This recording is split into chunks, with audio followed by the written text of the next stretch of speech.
Hi ಸ್ನೇಹಿತರೆ, ನಮಸ್ಕಾರ. R C B L S G ಮ್ಯಾಚ್ಗೆ ಕೌಂಟ್ ಡೌನ್ ಸ್ಟಾರ್ಟ್ ಆಗಿದೆ. ಎಲ್ಲರೂ ಕೂಡ ವೆಯ್ಟ್ ಮಾಡ್ತಿದ್ದೀರಾ. ಅಶ್ವಿನ್ ಇತ್ತೀಚೆಗೆ ಆರ್ ಸಿ ಬಿ ಬಗ್ಗೆ ಒಳ್ಳೊಳ್ಳೆ ಅನಾಲಿಸಿಸ್ ಅನ್ನು ಕೊಡ್ತಿದ್ದಾರೆ.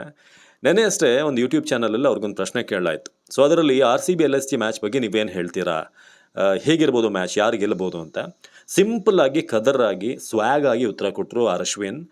ನೀವು ಆರ್ ಸಿ ಬಿ ಈಗಿರುವಂಥ ಮೆಂಟ್ಯಾಲಿಟಿ ನೋಡಿದ್ರೆ, ಅವ್ರು ಆಡ್ತಿರುವಂಥ ರೀತಿ ನೋಡಿದ್ರೆ ಬರೀ 6 ಓವರ್ ಸಾಕು ನೀವು ಮ್ಯಾಚ್ ಬಗ್ಗೆ ಡಿಸೈಡ್ ಮಾಡೋಕ್ಕೆ. ಹೇಗೆ 6 ಓವರ್ ಅಂತ ಆ ಕಡೆ ಇರೋ ಆ್ಯಂಕರ್ ಕೇಳ್ತಾರೆ. ಆಗ ಅಶ್ವಿನ್ ಹೇಳ್ತಾರೆ, ನೀವು ಫಸ್ಟ್ 6 ಓವರ್ ಪವರ್ ಪ್ಲೇ ಇದೆಯಲ್ಲ, ಆರ್ ಸಿ ಬಿ ಯಾವ ರೀತಿ ಬ್ಯಾಟಿಂಗ್ ಮಾಡುತ್ತೆ ಅನ್ನೋದ್ರ ಮೇಲೆ ಡಿಸೈಡ್ ಮಾಡಿಬಿಡ್ಬೋದು. ಏನಾದರೂ ಫಸ್ಟ್ 6 ಓವರಲ್ಲಿ ಲಕ್ನೋ ಬೌಲರ್ಸ್ ಏನಾದರೂ ಆರ್ ಸಿ ಬಿನ ಕಟ್ ಹಾಕಿದ್ರು ಅಂದ್ಕೊಳ್ಳಿ. ಫಾರ್ ಎಕ್ಸಾಂಪಲ್ ಒಂದು 40-2, 35-3, ಸೊ ಆ ಥರ ಏನಾದರೂ ಅವ್ರ ಕಂಟ್ರೋಲಿಗೆ ತಗೊಂಡ್ರೆ ಆರ್ ಸಿ ಬಿ ಕಂಟ್ರೋಲಿಗೆ ಬಂತು ಅಂತ ಲೆಕ್ಕ, ಅಥವಾ ಮ್ಯಾಚ್ ಅವ್ರ ಕಂಟ್ರೋಲಿಗೆ ಒಂದು ಹಂತಕ್ಕೆ ಬಂತು ಅಂತ ಲೆಕ್ಕ.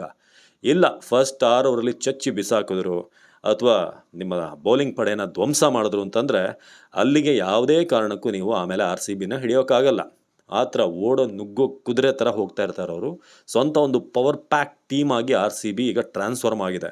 ಸೊ ಫಸ್ಟ್ 6 ಓವರಲ್ಲೇ ಫೈಸ್ಲಾ ಆಗಿಬಿಡುತ್ತೆ ಮ್ಯಾಚ್ ಯಾರ್ದು ಅಂತ.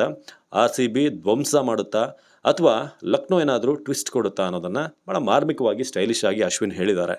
ನಿಜಕ್ಕೂ ಅಶ್ವಿನ್ ಹೇಳಿದ್ರಲ್ಲಿ ಅರ್ಥ ಇದೆ. ಯಾಕಂದರೆ ಆ ಸ್ಟಾರ್ಟಿಂಗ್ 6 ಓವರ್ ಅದು ಸ್ಟಾರ್ಟಿಂಗ್ ಒಂದು 10 ಓವರಲ್ಲೇ complete R C B dominate ಮಾಡಿಬಿಡುತ್ತೆ. ಆಮೇಲೆ ಕಮ್ಬ್ಯಾಕ್ ಮಾಡೋಕ್ಕೆ ಆಪೋಸಿಷನ್ ಟೀಮ್ಗೆ ಯಾವುದೇ ಆಪ್ಷನ್ ಇಲ್ಲ. ಅದನ್ನೇ ಅವ್ರು SRH ಮೇಲೆ ಮಾಡಿದ್ದು, ಹಾಗೆ ಚೆನ್ನೈ ಟೀಮ್ ಮೇಲೆ ಮಾಡಿದ್ದು, ಮುಂಬೈ ಮೇಲೆ ಮಾಡಿದ್ದು.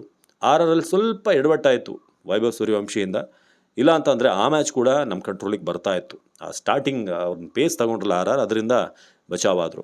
ಬಟ್ ಎನಿವೇ ಇವತ್ತು ಮ್ಯಾಚ್ ಅಂತೂ ಸಖತ್ತಾಗಿರುತ್ತೆ. ಅಶ್ವಿನ್ ಹೇಳಿದಾಗೆ ಫಸ್ಟ್ 6 ಓವರ್ ಹೇಗಿರುತ್ತೆ, ಅದಾದಮೇಲೆ ಪಟಿದಾರ್ ಇವರೆಲ್ಲ ಬಂದ ಮೇಲೆ ಹೇಗೆ ಧ್ವಂಸ ಮಾಡ್ತಾರೆ. Let's wait and C. ನಿಮ್ಮ ಪ್ರಕಾರ ಏನಂತೀರ ಅಶ್ವಿನ್ ಅನಾಲಿಸಿಸ್ ಬಗ್ಗೆ ತಿಳಿಸಿ. ನಮಸ್ಕಾರ.